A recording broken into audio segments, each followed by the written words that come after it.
விஜயின் தாவேகாவுக்கும் சீமானின் நாம் தமிழர் கட்சிக்கும் இடையே தொடர்ந்து சமூக வலைதளங்களில் சண்டைகள் அவ்வப்போது எழுந்து வரும் நிலையில் தற்போது இந்த இரு கட்சிகளும் கூட்டணி வைக்க வாய்ப்புள்ளதாக ஒரு தகவல் தீயாய் பரவி வருகிறது. என்னதான் விஷயம்? திடீரென இப்படி ஒரு பேச்சு கிளம்ப என்ன காரணம்?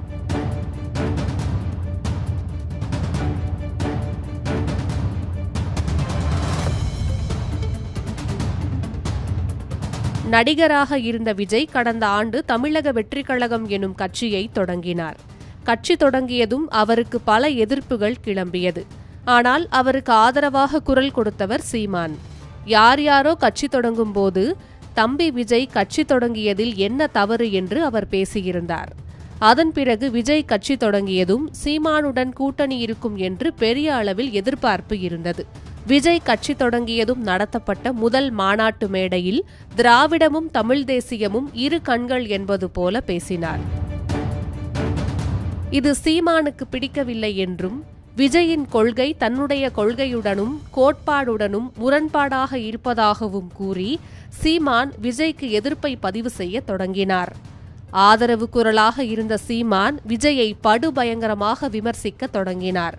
இதனால் விஜய் ரசிகர்கள் சீமானை விமர்சிக்க தொடங்கினர். அதேபோல சீமானின் ஆதரவாளர்கள் விஜயை கடுமையாக வசைபாடினர்.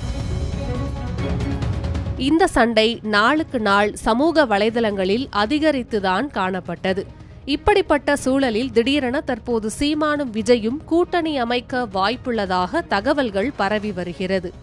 அதிமுகவுடன் விஜய் கூட்டணி அமைத்தால் நிச்சயம் 2026ஆம் ஆண்டு தேர்தலில் ஆட்சி அமைக்க முடியும் என்று சிலர் நம்பி வருகின்றனர். அதற்கான பேச்சுவார்த்தையும் நடந்ததாக பேசப்படுகிறது. திமுகவும் பாஜகவும் தான் தனது எதிரி என்று விஜய் திட்டவட்டமாக தெரிவித்துவிட்டார். அதிமுக பாஜகவுடன் கூட்டணியிலிருந்து தற்போது விலகிவிட்டது. இதனால் அதிமுகவும் விஜயும் கூட்டணி அமைக்க வாய்ப்புகள் இருந்தன. சமீப நாட்களாக எடப்பாடி பழனிசாமி 6 மாதத்திற்கு பிறகுதான் யாருடன் கூட்டணி என்பது குறித்து தெரியவரும் என்று கூறியிருந்தார். இதனையடுத்து பலரும் பாஜகவுடன் அதிமுக மீண்டும் கூட்டணி அமைத்துக் கொள்ளும் என்று பேசினர். அதற்கேற்றது போல முன்னாள் அமைச்சர் SP வேலுமணியின் இல்ல திருமண விழாவில் அண்ணாமலை மற்றும் பல முக்கிய பாஜக தலைவர்கள் கலந்து கொண்டனர்.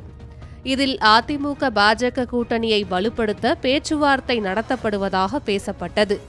அதிமுகவுடன் கூட்டணி அமைக்க முடியாத சூழல் விஜய்க்கு தற்போது உள்ளது. அதன் பிறகுதான் சீமானுடன் விஜய் கூட்டணி அமைக்க திட்டமிட்டிருப்பதாக ஒரு தகவல் கசிந்துள்ளது. ஆனால் இது எந்த அளவுக்கு உண்மை என்பது தெரியவில்லை. அதன்படி சீமானுடன் கூட்டணி அமைக்க ஒரு சிலரை விஜய் தூது அனுப்பியதாகவும், ஆனால் சீமான் தற்போது எந்த முடிவையும் எடுக்கும் நிலையில் இல்லை என்றும், ஏற்கனவே விஜயுடன் அவருக்கு ஒரு சில மனக்கசப்புகள் இருப்பதாகவும், கட்சியை தொடங்கியதும் விஜய் தனக்கு கொடுக்க வேண்டிய உரிய மரியாதையை கொடுக்க தவறியதாகவும் சீமான் வருத்தத்தில் இருப்பதாக தெரிவிக்கப்பட்டுள்ளது. இதனால் விஜய் சீமான் கூட்டணி அமைவதில் சந்தேகம் எழுந்துள்ளது. புதிதாக கட்சி தொடங்கியுள்ள விஜய் கூட்டணி இல்லாமல் தேர்தலை சந்தித்தால் அவருக்கு பல சிக்கல்கள் வரும் என்பது அவருக்கே தெரியும்.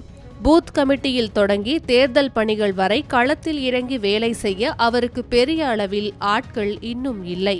ரசிகர்களை நம்பி கட்சி தொடங்கியுள்ள விஜய் அதனை வாக்காக மாற்ற வேண்டுமென்றால் மிக பலமான அஸ்திவாரம் அமைக்க வேண்டும். அதற்கு கூட்டணி என்பது அவருக்கு மிகவும் தேவையான ஒன்றாக உள்ளது. அதிமுகவுடன் கூட்டணி அமையாவிட்டால் அவருக்கு இருக்கும் ஒரு மிகப்பெரிய சாய்ஸ் சீமான் மட்டுமே. ஆனால் சீமான் கூட்டணி இல்லாமல் தொடர்ந்து தனித்தே தேர்தலில் போட்டியிட்டு வருவதால் அவர் கூட்டணி அமைக்க ஒத்துக்கொள்வாரா என்ற கேள்வியும் எழாமல் இல்லை. என்ன நடக்கும் என்பதை பொறுத்திருந்து பார்க்கலாம்.